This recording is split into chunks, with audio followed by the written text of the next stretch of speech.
국민의힘 법사위원 일동입니다. 공수처와 경찰이 지난 14일 관저 경호를 맡고 있는 수도방위사령부 55 경비단장을 조사 목적으로 소환한 자리에서 대통령 관저 출입을 승인해달라고 종용하고 관인까지 강제로 가져오게 했다는 의혹이 기정사실화되고 있습니다.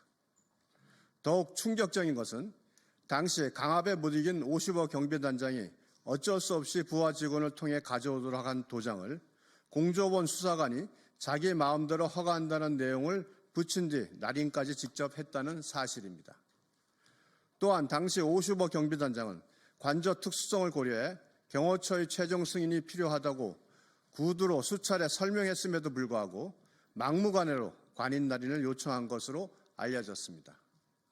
명백한 공문서 위조이자 직권남용으로 법치국가의 수사기관으로서는 도저히 있을 수 없는 범죄 행위입니다. 뿐만 아니라 공수처는 이후 당일 오후 국방부와 경호처로부터 55 경비단은 관저 출입을 승인할 권한이 없다는 정식 공문까지 받았음에도 언론에는 55 경비단장이 관저 출입을 승인했다며 거짓 발표를 했습니다. 윤석열 대통령에 대한 체포를 하루 앞둔 공수처로서는 1차 때와 달리 2차 체포영장에는 형사소송법 제110조, 111조 적용 예외가 기재가 없으니 일방적 수색이 불가능하다는 판단하에 공문서 위조 범행까지 벌인 것입니다. 논란이 되자 공수처는 강압은 없었고 55 경비단장으로부터 협조하겠다는 답변을 받았다고만 주장할 뿐 조사 목적을 빙자해 경비단장을 소환하고 관저 출입 승인 권한이 경호처에 있다는 사실을 수차례 구두와 정식 공문으로 회신한 것에 대해서는 숨기며 구체적 해명을 회피하고만 있습니다. 특히나 상대 기관의 공문서에 조잡한 쪽지를 오려 붙인 것 자체만으로도 얼마나 졸속이자 날림, 주먹구구식인지 진상규명이 시급합니다.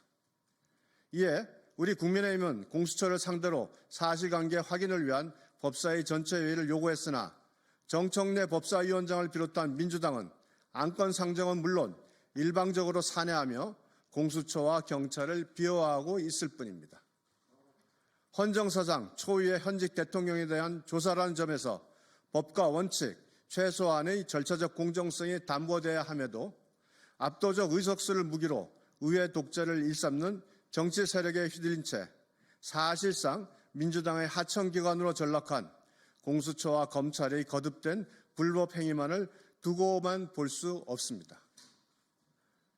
검찰 등 수사기관은 이번 대통령 관저 출입 셀프 승인 사태에 대한 조속하고 엄중한 수사로 실체적 진실을 규명해야만 합니다. 국민적 비판과 논란에도 민주당의 눈치만 살핀 채 어물쩍 덮고 끝까지 외면한다면 비상계엄 사건 최종 결론에 대해 국민 누구도 납득하지 못할 것입니다.